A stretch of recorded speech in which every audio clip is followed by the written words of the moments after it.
तिस गोपियों के विरह गीत। अपितु श्रीमद् भागवतम में कुल मिलाकर 5 गीत हैं गोपियों के। तो उसमें से गोपी गीत सर्वोत्कृष्ट माना जाता है। ये गोपी गीत, विरह गीत या विलास गीत भी कह सकते हैं इसको। और भी गीत गाए हैं गोपियों ने, जैसे वेणु गीत हो गया, युगल गीत हो गया, भ्रमर गीत हो गया और उद्धव गीत हो गया। लेकिन ये जो गोपी गीत है, इसमें गोपियों के प्रेम की पराकाष्ठा की अभिव्यक्ति है। तो हम आज गोपी गीत से आरंभ करेंगे 31वां अध्याय। उससे पहले जो हमारे आचार्यों ने अ, गोपी गीत से पहले एक सार समरी दे दी। हम्म, अ, उसके विषय में मैं कुछ बोलना चाहता हूँ। उसको मैं इनफैक्ट जो हमारे आचार्यों ने समरी दी है कि सर्व वेदांत सार श्रीमद् भागवतम भगवान की वांग्मय मूर्ति है। श्रीमद् भागवतम स्वयं भगवान ही हैं। सर्व लीला मुकुट मणिरास लीला प्रेममय श्री भागवत विग्रह के 5 प्राण मैंने बताए थे आपको। कृष्णेक जतेक लीला सर्वोत्तम नर लीला नर वपुताहारा स्वरूप गोपवेश वेणुकर नव किशोर नटवर नर लीलार है अनिरूप। चैतन्य चरितमृता में लिखा है, कृष्णेर जतेक लीला सर्वोत्तम नर लीला। सारी लीलाओं में भगवान ने जितने भी लीला, सबसे सर्वोत्तम ये नर लीला है। यहाँ भगवान ने नर वपु धारण कर रखा है। और उसमें भी विशेष गोप वेश वेणुकर, गोप वेश जिसमें धारण कर रखा है, वो वेणु हाथ में है भगवान के। नव किशोर नटवर नर लीलार है अनिरूप। जो नर लीला के अनुरूप है गोप वेश, और भगवान ने वेणु धारण कर रखी है, वो तो सर्वोत्तम भगवान का रूप है। गोप वेश वेणुकर श्री वजेंद्र नंदन की पूरी ब्रज लीला परम माधुर्य में है। ब्रज की जो लीला है, भगवत भाव की लीला में संभ्रम है। देखिए, जो भगवत भाव की लीला, कि भगवान को भगवान समझकर उनकी पूजा की जाए, उनकी उपासना अर्चना की जाए, तो उसमें थोड़ा संभ्रम है, थोड़ा संकोच रहता है। लेकिन जो माधुर्य लीला है, उसमें संभ्रम रहता है, माधुर्य ठीक से फूट नहीं पाता। लेकिन जो ये भगवान की शुद्ध माधुर्य लीला है, ये इसमें भगवत भाव और नर भाव दोनों, भगवत भाव भी रहता है, लेकिन उससे भी प्रधान नर भाव भी रहता है भगवान का, कि भगवान नर हैं। इन दोनों का सामंजस्य होता है इस लीला में। हाँ, इसलिए ये लीला चमत्कारिक सी प्रतीत होती है हम सबको, ऐसे आचार्य लिख रहे हैं। तो लेकिन सर्वाधिक माधुर्य ही होता है। हाँ, इसलिए श्री कृष्ण है रसमय प्रेममय और आनंदमय। वह रस रूपता ही वृंदावन बिहारी श्री कृष्ण का स्वरूप तत्व है। देखिए, भगवान का स्वरूप तत्व ही मैंने बताया था आपको, वह है रसो वही सहा रसम ही एवायम लब्ध्वा आनंदी भवती। तैत्तरीयोपनिषद का श्लोक है कि भगवान रस की रस स्वरूप हैं। हाँ, और उनको प्राप्त करके जो जीव हैं संसार के, वह भी आनंद को प्राप्त, आनंदित हो जाते हैं। रसा आनंदी भवती। श्री कृष्ण पर ब्रह्म की परम अवस्था है, स्वयं भगवान है।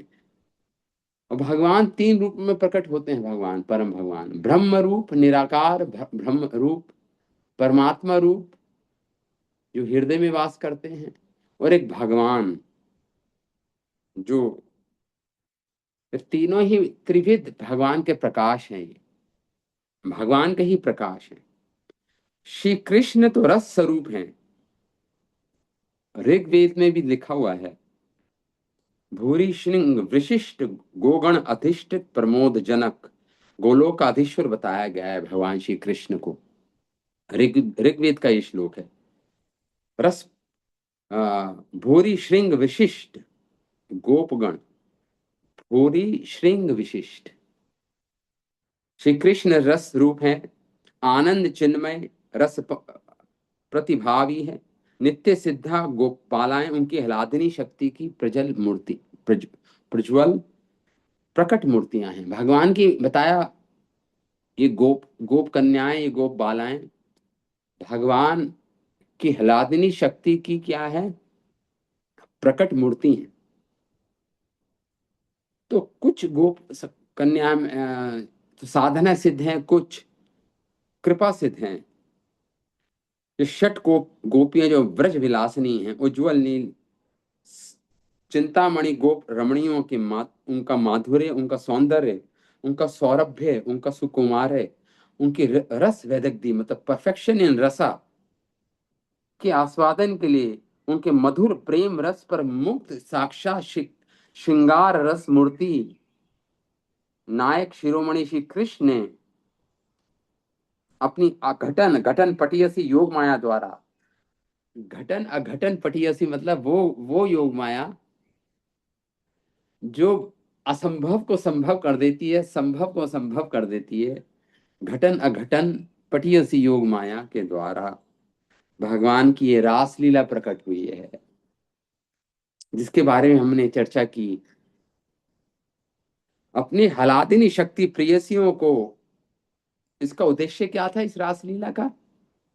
अपनी हलादिनी शक्ति प्रेयसियों को प्रेम आनंद रस संभोग कराने के लिए वो विश्व में, एक तो अपने गोपियों के लिए जो प्रेमिक रसिक जन हैं उनको आनंद देने के लिए, और दूसरा विश्व की प्रेमिक भक्तों को अप्राकृत रस माधुरी का आस्वादन देने के लिए भगवान रासलीला करते हैं।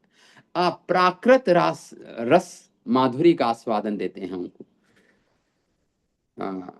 इसलिए ये वृंदावन की लीला में श्रृंगार रस मूर्ति भगवान धारण कर अपनी अंतरंगा शक्तियों के साथ निज आनंद में विभोर हैं। रस स्वरूप होकर भी रसिक हैं, रस स्वरूप हैं लेकिन फिर भी रसिक हैं, सुख स्वरूप हैं और फिर भी सुख के आस्वादक है भगवान। ये है भगवान की अचिंत्य, अचिंत्य है भगवान, अचिंत्य है भगवान। अपनी बुद्धि से नहीं पकड़ सकते इन लीलाओं को। जो रस स्वरूप में नित्य ही अवस्थित हैं, उसी का विशेष रूप से आस्वादन कर जीवों को कृतार्थ करने के लिए, एक तो भगवान उस रस का आस्वादन स्वयं भी कर रहे हैं और इस संसार के जीवों पर कल्याण, उनका कल्याण करने के लिए, उनको कृतार्थ करने के लिए भगवान रास लीला का अवतरण किया भगवान ने इस पृथ्वी पर। नहीं तो ये लीला तो अपितु आध्यात्मिक जगत की लीलाएं हैं, लेकिन जीवों पर कृतार्थ, उनको कृतार्थ करने के लिए जीवों को भगवान ने उसी रास लीला का प्रकटीकरण इस भूमि पर किया। उसी रस का प्रसाद कणिका आस्वादन का विश्व जीव, उसी रस जो महारास रस है, उसकी एक बूंद भी, कणिका एक बूंद भी मिल जाए तो वो पर्याप्त है संसार को आनंद सागर में डुबाने के लिए। इसलिए बृहदारण्यक उपनिषद कहता है, एतस्य आनंद स्यान यानी अन्यानि भूतानि मात्राम उपजीवंती। इस संसार के जीवों पर वो रस माधुरी, उनको थोड़ा सा कणी, उनको एक बूंद आस्वादन के लिए, ताकि वो रस एक बूंद भी इसका, इस रस का ले पाए। तो मात्र उपजवंती, केवल उनके जीव, उनके कल्याण के लिए। शरद पूर्णिमा की रात्रि में श्री गोविंद ने श्री रास रस वासना से श्री वृंदावन वंशी वट जाकर रस रसना नायिका श्री ब्रजवालाओं को रास रस माधुरी आस्वादन के लिए अपनी मोहन वंशी नाद से सादर आमंत्रण किया। उसी दिन उनकी वंशी अनंग वर्धन थी, मतलब अनंग मतलब कामदेव को उत्साया उस वंशीनाथ ने। ब्रजबालाओं के हृदय में जो अनंग स्वरूप, ये हमने पढ़ा सारा, उसका सार दे रहे हैं। तो ये रासलीला की जय हो, जो भी हो, राधा रानी के शुभ आगमन। तो भगवान फिर उपेक्षाप्रद, भगवान ने उपेक्षाप्रद शब्द कहे कि तुम वापस चली जाओ। गोपियां नहीं मानी। भगवान ने वाम भाव धारण किया था उस दिन। वाम भाव मतलब नखरे वाला, कि तुम वापस चली जाओ। लेकिन जब राधा रानी का आगमन हुआ उस समय, तो भगवान अपने वाम भाव को नहीं धारण कर पाए। राधा रानी के समक्ष भगवान अपने वाम भाव को छोड़ देते हैं, नहीं धारण कर पाते, असमर्थ है भगवान। जब राधा रानी आई तो जो ब्रजवालाओं के सामने उपेक्षा वाणी कर रहे थे भगवान, उसका त्याग कर दिया भगवान ने। और सखियों के साथ श्रीमती राधा रानी, उनका आविर्भाव होने से श्री कृष्ण की उपेक्षा वाणी का क्या हुआ, अवसान हुआ। ताभीर समेधा उदारवेष्टितः माँ शोभा परम सौंदर्य। तो उसी श्री कृष्ण के साथ प्रथम मिलन में ही उसमें परम आदर भाव प्राप्त, श्री राधा रानी मानिनी बन गई। मान आ गया राधा रानी में। और जो षट कोटि गोपी, 300 करोड़ गोपियां सौभाग्यवती समझने लगी थी अपने आप को। तासाम सत शोभतम विक्षे मांच सकेशवः। तो उनका प्रशम श्री कृष्ण राधा रानी को, मानवती और अन्य ब्रजबालाओं को जो अपने सौभाग्य में गर्भवती हो गई थी, श्री राधा रानी के मान प्रसादन और उन ब्रजबालाओं के सौभाग्य गर्भ का शमन करने के लिए भगवान सहसा श्री राधा को लेकर अंतर्हित हो गए थे रासलीला से। बाद में श्री राधा रानी को भी त्याग कर अंतर्हित हो गए रास। अपितु राधा रानी से अंतरित नहीं हो सकते भगवान। ये देखिए हमारे आचार्य क्या लिखते हैं, इसे इसे बोलते प्रेम वैचित्य। राधा रानी के सामने भगवान राधा रानी को छोड़कर अंतरहित नहीं हुए थे, वहीं पे थे भगवान। लेकिन राधा रानी के ये प्रेम ये विशेष वैशिष्य है, या प्रेम प्रेम वैश प्रेम में विशेष राधा रानी का जो प्रेम है, भगवान सामने हैं उपस्थित, फिर भी राधा रानी को लगा कि भगवान छोड़ के चले गए हैं उनको। इसे प्रेम वैचित्य बोलते हैं, प्रेम वैचित्य भाव, कि प्रियतम है लेकिन प्रिया को लग रहा है कि प्रियतम चले गए उनको छोड़कर। ये राधा रानी का श्री कृष्ण भृषभानु नंदिनी के सामने थे, इसलिए क्षण भर के लिए श्री राधा को त्याग दिया। ऐसा नहीं किया भगवान ने। ऐसा नहीं किया। प्रेम संपुट ग्रंथ में लिखा है एक, कि मैंने इन लोगों की, और भगवान का एक और उद्देश्य था कि एकजुट कर दिया जाए सारी गोपियों को और राधा रानी और सारे ग्रुप्स को। कोई प्रतिपक्ष की गोपियां हैं, कोई समपक्ष सम समपक्ष की गोपियां हैं, कोई राधा रानी के ग्रुप की गोपियां हैं, कोई चंद्रावली के ग्रुप की। सबको एकजुट करने में भगवान ने, ताकि कोई भी ईर्ष्या भाव, जो संचारी भाव होता है, रास क्रीड़ा जैसी महारास, तो संभव नहीं अगर थोड़ा सा भी ईर्ष्या भाव है, तो प्रतिकूल भाव है। इसलिए सनातन गोस्वामी लिखते हैं कि जो कृष्ण सम्मोहिनी एक ऐसी प्रेम मूर्ति है कि उन्हें त्यागने की इच्छा ही कृष्ण के हृदय में नहीं जगती, श्री राधा रानी। इसे बोलते प्रेम वैचित्य भाव। जब श्री राधा ने, जब श्री कृष्ण ने श्री राधा को निर्जन स्थान पर ले जाने के लिए उन्हें उनके कंधे पर बैठने को कहा, तो परम उत्कंठा के कारण श्री राधा का प्रेम वैचित्य भाव प्रकट हो गया। जब राधा रानी ने कहा मेरे कंधे पे चढ़ा लो, तो उस परम उत्कंठा के कारण श्रीमती राधा रानी में उनका ये प्रेम वैचित्र्य भाव प्रकट हो गया, श्री राधा रानी। और वह कृष्ण सामने खड़े हैं, फिर देख नहीं पा रही थी कृष्ण को, कृष्ण को देख नहीं पा रही थी, क्योंकि प्रेम वैचित्र्य भाव था। सोचने लगी कृष्ण अंतर्हित हो गए हैं। वस्तुतः कृष्ण वहीं पे राधा रानी का ये भाव, ये प्रेम, ये भाव वैचित्र्य, ये भाव वैचित्र्य देखकर मुग्ध वहीं पे चुपचाप खड़े थे कृष्ण। लेकिन राधा रानी को लगा कृष्ण अंतर्हित हो गए हैं। वस्तुतः कृष्ण इसे प्रेम वैचित्र्य भाव से युक्त राधा रानी कहने लगी, हाँ नाथ रमन, हे प्रेष्ठ, कौसी कौसी महाभुजा, आप कहाँ हैं, आप कहाँ हैं। श्री कृष्ण निकट हैं, फिर भी प्रेम उत्कर्ष के स्वभाववश उन्हें देख ना पाने के कारण वेरे पीड़ा का उद्वेग हुआ राधा रानी के हृदय में। उसी को बोलते हैं प्रेम, प्रेम वैचित्र्य भाव। जो भी हो, इन ब्रज बालाओं श्री कृष्ण विरह में श्री राधा की महामूर्छित दशा देखकर अतिशय आश्चर्यचकित हुई, महाविस्मित हो गई थी। हमने पढ़ा था कल ही। श्रीमती की सखियों, उन्होंने थोड़ी सेवा की राधा रानी की, थोड़े हाथ पैर दबाए, तो थोड़ी मूर्छा हटी राधा रानी की। श्री कृष्ण का उनके साथ निर्जन स्थान पे विलास, उन्हें त्याग कर उनका अंतर्धान प्रसंग सुनकर सभी चमत्कृत हुई, सभी विस्मित हुई।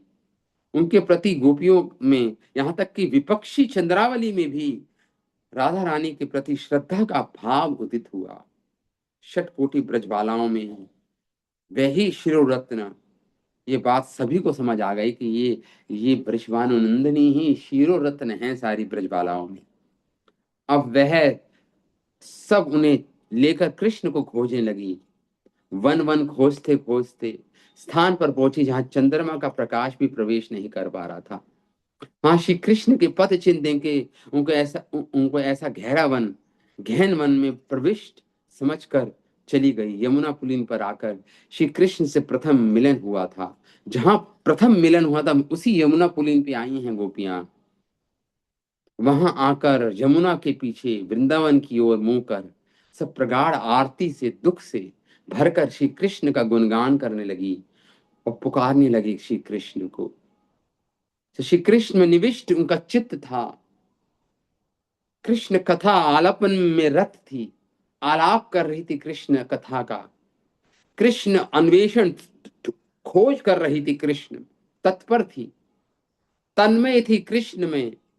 रोते रोते कृष्ण का जो गुणगान किया, रोते रोते जो कृष्ण का गुणगान किया, वही गोपी गीत के नाम से प्रसिद्ध है। वही ये अध्याय है गोपी गीत। हाँ,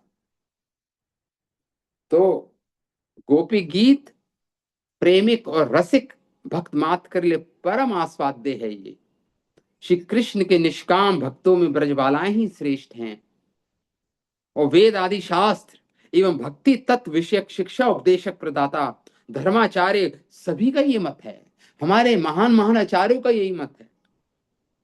नारदीय भक्ति सूत्र में लिखा है, अथा ब्रज गोपिका नाम, अथा ब्रज गोपिका नाम, नारद सूत्र में लिखा है। अर्थात ब्रजबालाएं प्रेम भक्ति के आदर्श स्वरूप है। ये प्रेम भक्ति का आदर्श है ये ब्रजबालाएं। श्री कृष्ण की परम प्रिय भक्त उद्धव जी ने बताया कि गोपियां ही प्रेम भक्ति की उच्चतम आदर्श हैं। श्रीमद् भागवतम में कहते हैं उद्धव जी, वंदे नंद ब्रज स्त्रीणाम पादरेणु अभिष्णशः तासाम हरिर्कथोद्गीतम पुनाति भुवनत्रयम्। वंदे नंद ब्रज स्त्रीणाम, मैं वंदना करता हूं इन ब्रज की स्त्रियों को। पादरेणु अभिष्णिशा, इनकी चरण धूल की अभिलाषा करता हूं मैं। इनके चरणों की रज की अभिलाषा कर रहे हैं उद्धव सरीके के महान भक्त, महान ज्ञानी। शर्यजासाम हरित कथोत, और जो इनके मुख से जो गीत निकला है इन गोपियों के मुख से। हरीर हरीर कथोद गीतम, ये पूरे ब्रह्मांड को पवित्र कर देगा। पुनाति भुवन त्रयम, पुण्यवान कर देगा, पवित्र कर देगा, ये जो गीत निकला है इनके मुख से। तो इसलिए श्रीमद् भागवतम के सभी टीकाकारों ने इस गोपी गीत को, इस पे सुविस्तृत व्याख्या लिखकर गोपी प्रेम का उत्कर्ष बताया। तो ये गोपी गीत हम आरंभ करेंगे। इस आज प्रथम श्लोक है। श्री गोपी का उचुहु, गोपियां ने गायन किया है इस गीत का। जयति तेधिकम जन्मना व्रजा, शरद इंद्रा शश्वदत्र हि, दयेति दृश्यताम् दिक्षु तावका, त्वयि धृता स्व त्वां विचिन्वते। ब्रज गोपियां बोली, दयित हे प्रिय, दया जयति ते दिकम, हे दैत, दैत मतलब हे प्रिय। दिक ते जन्मना व्रजाधिकम, आपके जन्म से ये ब्रज भूमि अधिक सौभाग्यशाली हो गई। यथा स्यात्, तथा क्या हो गई, जयति हो गई। जयति मतलब सर्वोत्कृष्ट बन गई ये ब्रज भूमि आपके जन्म से। इसलिए यहां पर शरत इंदिरा शश्वदत्र ही, इंदिरा स्वयं महालक्ष्मी, स्वयं लक्ष्मी देवी यहाँ पे आके शाश्वत रूप से यहीं पे आके उन्होंने वास किया। लक्ष्मी देवी ने स्वयं शरद इंदिरा अत्र, निरंतर वास किया, शाश्वत रूप से वास किया। इस वृक्ष का आश्रय लिया उन्होंने। स्वयं लक्ष्मी देवी ने वैकुंठ को छोड़ के यहां पे आ गई। त्वयि धृता स्वतः तावका, और लेकिन तावका हम आपकी आपकी गोपी जन हैं। सभी इतने सुखी हैं इस संसार में, इस ब्रज में सभी इतने सुखी हैं। केवल हमारे हम ही दुखी हैं इस संसार, इस ब्रज में केवल हमें छोड़कर सभी सुखी हैं, आनंदित हैं प्रभु। हम ही दुखी हैं। क्यों? क्योंकि त्वयि धृता स्वतः, तुम तुम ही हमारे प्राण हो, और हम तुम्हें चारों ओर विचिन्वते, हम तुम्हें चारों ओर खोज रही हैं इसमें हम। यही कह रही है, मृगयंते, हम खोज रही हैं तुम्हें चारों ओर। दृश्यता, अतएव हमें दर्शन दो, दृश्यता। दैत दृश्यता दिक्षुतावका, तुम्हारे जन्म काल से ही ब्रजभूमि सबसे अधिक समृद्धशाली हो गई है। महालक्ष्मी इस ब्रज को अलंकृत कर सदा यहाँ पे विराज रही हैं। यहाँ एकमात्र हम ही दुखी हैं, हम सब जिनके तुम प्राण हो इस रात्रि में तुम्हें खोजती चारों ओर घूम रही हैं, अतएव हमें दर्शन दो कृष्ण। पहला श्लोक है गोपी गीत का। हाँ, श्री कृष्ण प्रियाओं में प्रधान श्रीमती राधा रानी को कि आगे 300 करोड़ ब्रजबालाएं श्री कृष्ण दर्शन की लालसा से यमुना तट पर आकर श्री कृष्ण की गुणावली का कीर्तन करते रोते रोते उन्हें पुकारने लगी। यमुना तट प्रदेश की अपूर्व शोभा, श्री कृष्ण उद्दीपन है। श्री कृष्ण उद्दीपन के कारण उनका चित्त आलोड़ित है, इन गोपियों का चित्त प्रेम से आप्लावित है, डूबा हुआ है प्रेम में। शरद पूर्णिमा की रात है, आकाश में उदित उसी शुचि शुभ्र किरण मालाओं से ब्रज वन समालोकित है, आलोकित है। वृंदावन की तरुण लताएं ज्योत्सना आलोक आलोक में झिलमिला रही हैं। कोयलों की पंचतान है, विविध पक्षियों की कल कूजन से ब्रजभूमि मुखरित है। मल्लिका, मालती, जूही, चमेली आदि पुष्पों की गंध से दिगंत आमोदित है। इस सौरभ से उन्मत्त जो भंवरे हैं, उनका पुष्प पुष्प पर रस विलास चल रहा है। नील यमुना की तरंग तरंग पर चंद्रमाओं की किरणें खेल रही हैं, और यमुना शुभ्र हाथ से बिखेरे कल कल नाद करती, मानो गोपिकाओं के साथ कोहरेंस में सिंक्रोनाइज करती अपनी तरंगों की आवाज, जो यमुना नदी की, यमुना जी की हैं। लीला माधुरी गीत तरंगों के रूप में नृत्य कर रही असीम दौड़ी चली आ रही है। अति अपरूप नैसर्गिक शोभा देखकर श्री कृष्ण का विपुल उद्दीपन प्राप्त कर श्री कृष्ण विरहणी ये गोपियां का हृदय सिंधु, प्रेम सिंधु उद्वलित है।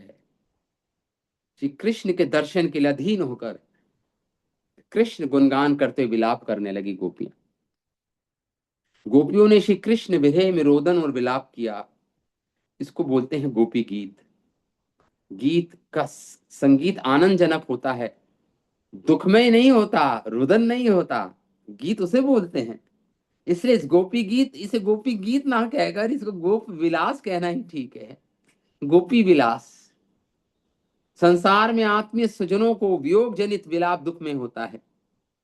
इस संसार में हम देखते हैं, हमें अपने अपने बंधु बांधवों से दुख विलाप होता है, पर श्री कृष्ण के लिए किया गया विलाप, याद रखिए, जब कृष्ण के लिए विलाप हो तो वह सुमधुर और सुखमय होता है। ऊपर से लगेगा लेकिन कि वो दुखी है गोपियां ना, मधुर है, माधुर्य अनुभव कर रही हैं और सुखमय हैं। इसलिए चैतन्य चरितमिता का एक श्लोक आता है, भैर्विश्य ज्वाला है अंतरानंदमय, भई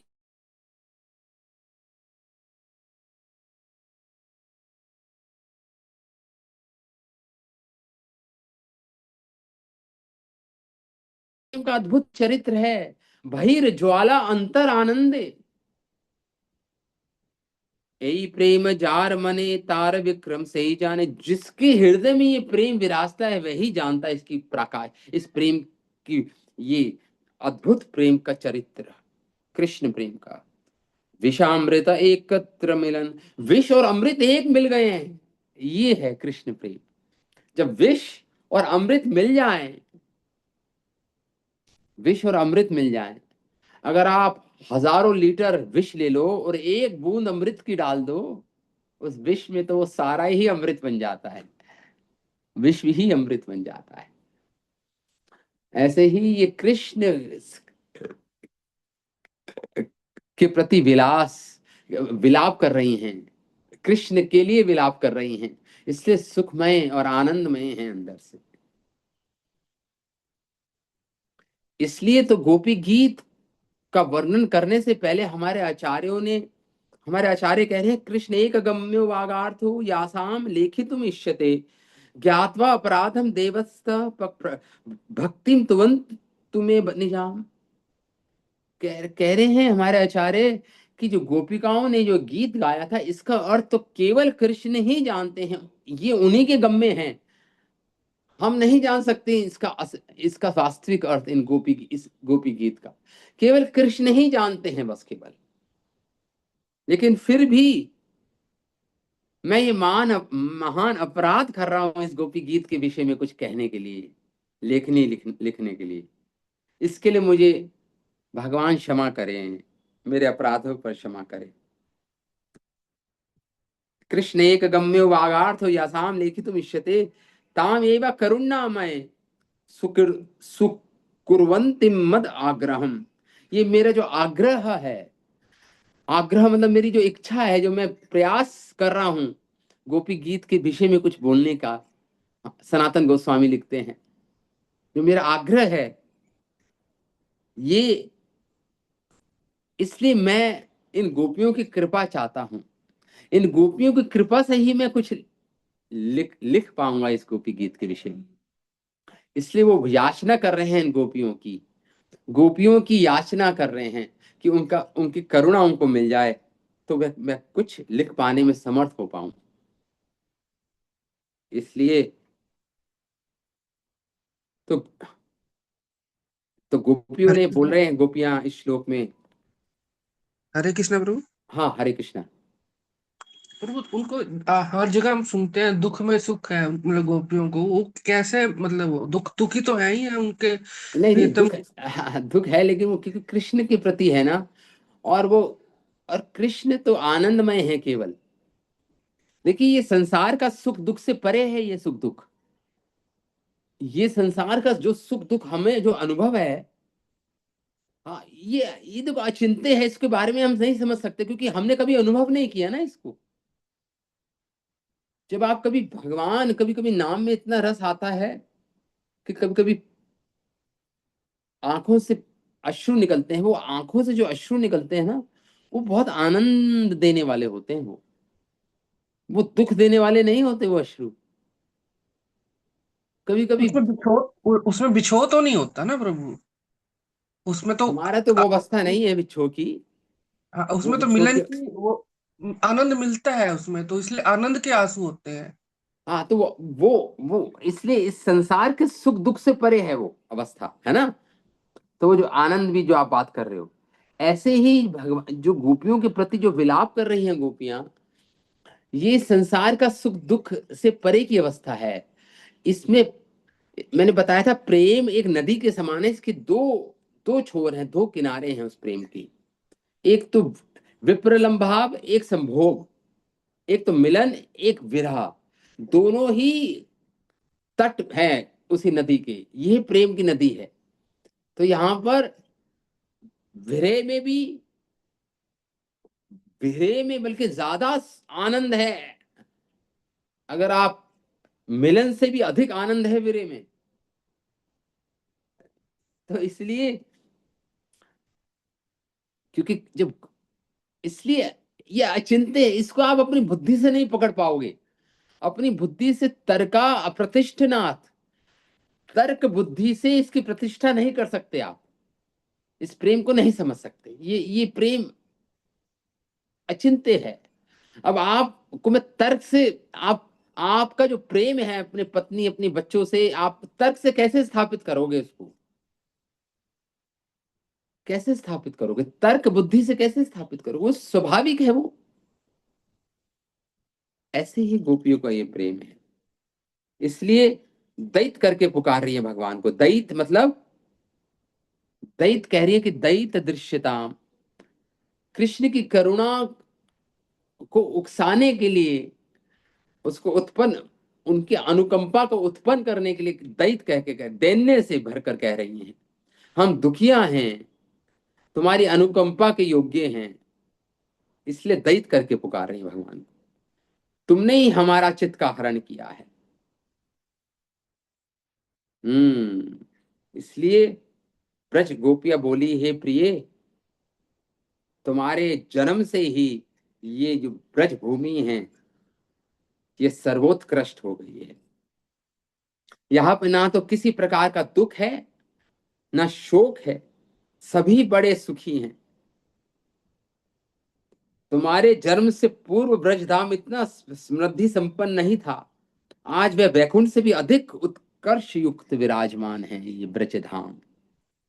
वैकुंठेश्वरी लक्ष्मी देवी इसी ब्रजधाम का आश्रय लेकर अवस्थान कर रही हैं। श्री कृष्ण के आविर्भाव के समय सुखदेव गोस्वामी ने कहा था, तारारभ्ये नंदस्य ब्रज सर्व समृद्धिमान, हरेर्निवासात्मा गुणे रमा क्रीड़ा भून।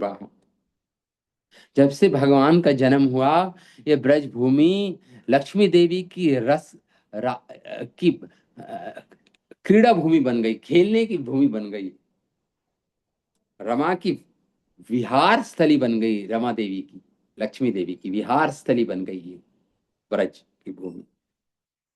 इसलिए श्री कृष्ण के जन्म से ही ब्रज की समृद्धि की बात कही है। और स्वयं लक्ष्मी ने यहाँ पे आके इसका चैतन्य चरितमिता में लिखा है, वृंदावन सहजिक जे संपद सिंधु, द्वारका वैकुंठ संपद तारे एक बिंदु। वृंदावन की जो सहज रूप में, जो वृंदावन में जो संपत्ति है, वृंदावन की सिंधु है, वो समुद्र है। द्वारका की भूमि, वैकुंठ की संपदा, उसके सामने एक बिंदु मात्र तक भी नहीं है।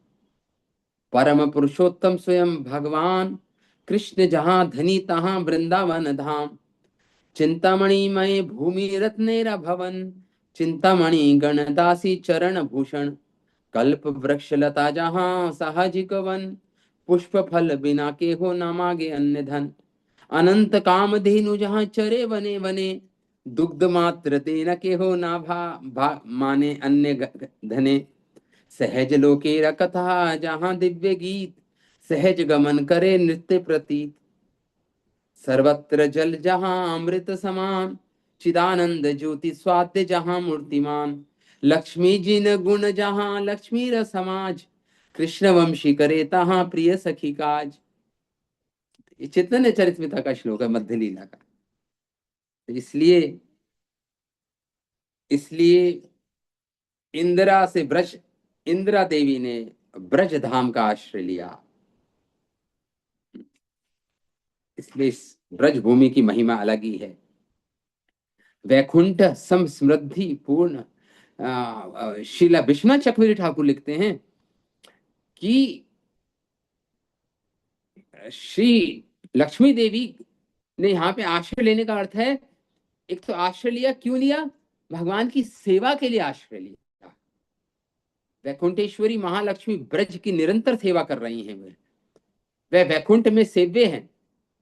देखिए, वैकुंठ में तो लक्ष्मी जी सेव्य हैं, सेवा उनकी होती है, लेकिन ब्रज में तो लक्ष्मी जी सेवा कर रही है ब्रज में। इसलिए ब्रजधाम को वैकुंठ की अपेक्षा सर्व समृद्धिपूर्ण जानकर ही वे निरंतर ब्रज की सेवा कर रही हैं। उन्होंने सर्व माधुर्य सार श्री हरि का विशेष प्रादुर्भाव देखकर ब्रज का आश्रय लिया है। तो इसलिए लक्ष्मी जी, यदि कृष्ण कहे हैं गोपियों, अच्छा तुम मुझे बोल रही हो कि मुझे दर्शन दो, जब से आपके जन्म से ही ये ब्रज भूमि संपन्न युक्त हो गई है, संपदा युक्त हो गई है, इसलिए सभी सुखी हैं हमारे अलावा, इसलिए हमें दर्शन दो। तो अगर कृष्ण कहे तुम लोगों का दुख क्या है, तो समझाओ तो सही मुझे। कृष्ण पूछ रहे हैं गोपियों से, तुम्हारा दुख क्या है? इस हम सब रात के समय गहन वन में तुम्हें खोज रही फिर रही हैं। तो गोपियां उत्तर देती हैं इस प्रकार, इससे बहुत परिश्रम परिभ्रमण एवं तुम्हारी खोज आदि सूचित हुआ। अच्छा, यदि कृष्ण कहे मुझे खोजने की क्या आवश्यकता है गोपियों, क्यों खोज रही हो मुझे? तो उत्तर देती है, ताव कहा, आया है ना श्लोक में, दयते ते तावकास्त्वयि धृतास्त्वतां विचिन्वते।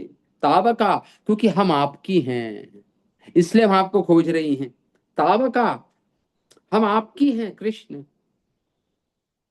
हम तुम्हारी हैं। ये अभिमान है गोपियों को कि तुमने ही हमारे हृदय में जगाया इस अभिमान को, तभी तो हम वन वन में तुम्हें इतना खोज रही हैं, बड़ी दुखी हो रही हैं।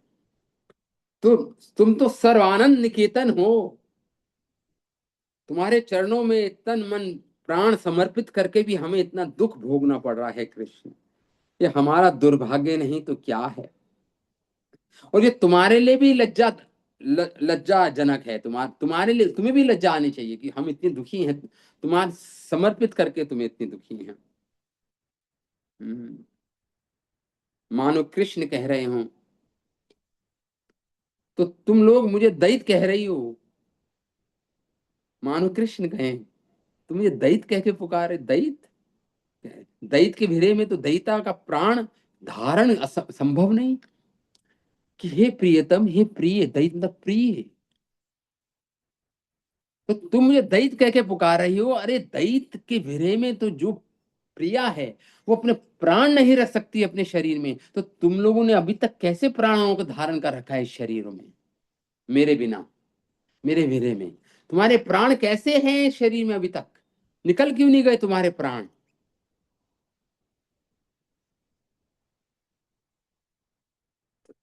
अकेतव कृष्ण प्रेम जेनो जम्बू न दहेम, हेनो प्रेम नर लोक नाहै। यदि हाय तार योग, न है तार वियोग, वियोग कैले के हो ना जीवय। अकेतव कृष्ण प्रेम, इसलिए चैतन्य चरितमिता में आता है कि अकेतव है, कोई चीटिंग रिलीजन नहीं है ये प्रेम, ये भक्ति मार्ग में सारे चीटिंग रिलीजन निकाल दिए, तो शुद्ध जो प्रेम, अकेतव कृष्ण प्रेम है, ये जम्बू नदी के समान है। हेनो प्रेम नरलोक ना है, इस संसार का नहीं है ये। यदि हार तार योग, ना है तार वियोग, अगर इस प्रेम में कोई डूब जाता है, कृष्ण प्रेम जिसको प्राप्त हो जाता है, योग हो जाता है उसका प्राप्त, ना है तार वियोग, वियोग हईले के हो ना जीवन, तो उसको वियोग नहीं होता। जिसको कृष्ण प्रेम मिल जाता है उसका वियोग नहीं होता कृष्ण से। अगर वियोग हो जाए तो वो अपना जीवन को धारण नहीं कर सकता। इतना आनंद, असीम प्रेमानंद में डूबकर कोई बाहर नहीं निकलता। अगर निकल जाए तो अपने प्राणों को धारण नहीं करेगा, उसी को सोचता है, उसी के बारे में पागल हो जाएगा वो, उन्माद, उन्माद पागल हो जाएगा वो। क्योंकि इतना रस का आस्वादन करने के बाद उससे वो रस कोई छीन ले तो वो पागल नहीं होगा तो क्या होगा? एक अरबपति व्यक्ति निर्धन बन जाए तो वो जी पाएगा क्या? नहीं जी सकता, प्राण अपने धारण नहीं करेगा। इसी प्रकार वियोग हईले केहो ना जीवन, जीवन धारण नहीं कर सकता।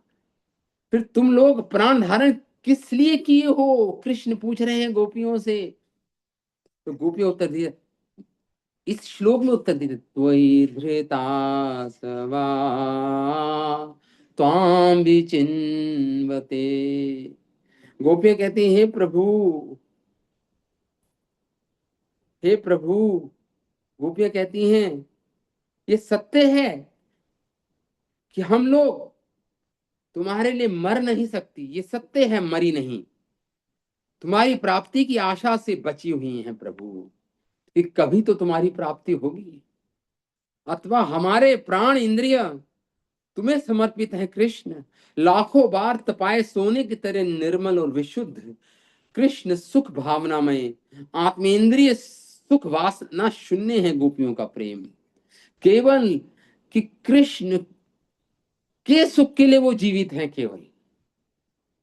ये हमने पहले भी डिस्कस किया था कि उनके अंदर केवल सुख, कृष्ण सुख भावनामय है ये गोपियां, कृष्ण सुख भावनामय है, स्वसुख भावना शून्य है गोपियां। अपने सुख के लिए कुछ नहीं करती, ना सोचती हैं, ना इधर से उधर बैठती है, ना कुछ खाती, अपने लिए कुछ नहीं करती गोपियां। एक क्षण भी अपने स्वसुख के लिए कुछ नहीं करती गोपियां। केवल इनकी हर चेष्टा, हर विचार, हर इनकी क्रियाएं, केवल उसका एक ही उद्देश्य है, कृष्ण सुख भाव, कृष्ण सुख, कृष्ण सुखमय हो, कृष्ण को सुख प्राप्त हो। आत्म सुख दुख गोपीर नाही का विचार। अरे अपने सुख दुख का इनको कोई विचार नहीं, गोपिकाओं को। कृष्ण सुख हेतु चेष्टा मनो व्यवहार, कृष्ण सुख की हेतु उनकी चेष्टा, उनके मन, उनके व्यवहार सब कृष्ण सुख के लिए।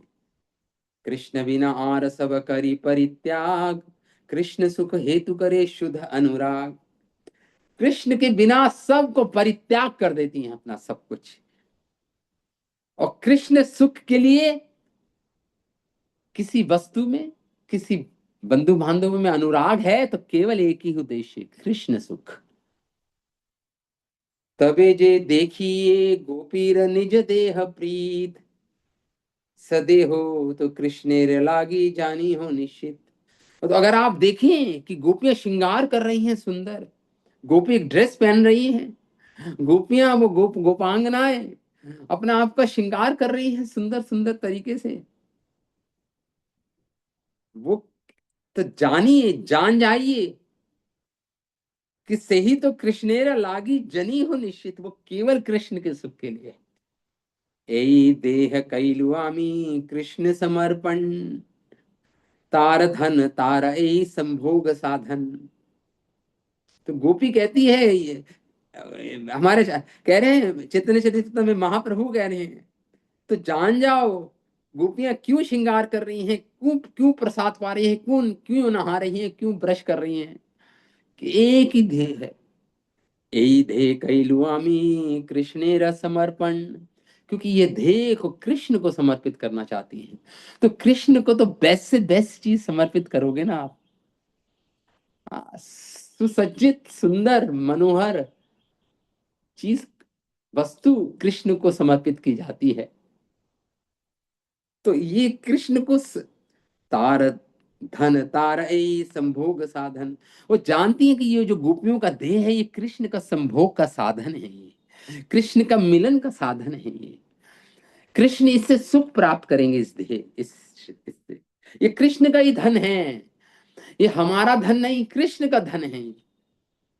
ए अरे दे दर्शन स्पर्शे कृष्ण संतोषण, ए लागी करे न देहर मार्जन भूषण। इसलिए नहाती हैं, इसलिए आभूषित होती हैं अलग अलग अलंकारों से, क्योंकि कृष्ण स्पर्श करेंगे, कृष्ण के संतोष के लिए ऐसा करती हैं।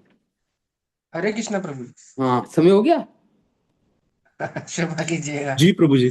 हाँ ठीक है, तो बहुत सुंदर। तो आगे और बढ़ाएंगे इसको, थोड़ा सा रह गया, बाकी हम कल अगला श्लोक भी लेंगे। तो ठीक है, ये गोपी गीत महाभिरे गीत ही है, दुख सुख में ही है, आनंद में ही है।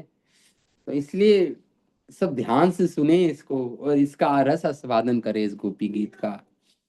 और गोपियों के प्रेम की एक एक कणी का भी, एक बूंद भी अगर हमें समझ आ जाए तो हम भी इसी प्रेम में निमग्न हो जाएंगे, डूब जाएंगे इस समुद्र में, प्रेम भक्ति रस अमृता सिंधु में हम भी डूब जाएंगे। ये समझ लो सुखदेव गोस्वामी उस आध्यात्मिक जगत की खिड़कियां खोल रहे हैं हमारे लिए, झांकने के लिए। कुछ कुछ झांकियां दिखा रहे हैं, आध्यात्मिक जगत क्या है, केवल खिड़कियां खोल रहे हैं। तो कुछ झांकने का पहले दर्शन तो कीजिए खिड़कियों के द्वारा। तो ठीक है, मैं विराम देता हूँ कथा को। श्रीमद् भागवतम महापुराण की जय, श्री रास पंचाध्याय की जय, शिल प्रभुपाद की जय, अनंत कोटि वैष्णव वृंद की जय, निताय गौर प्रेमानंद, हरि हरि।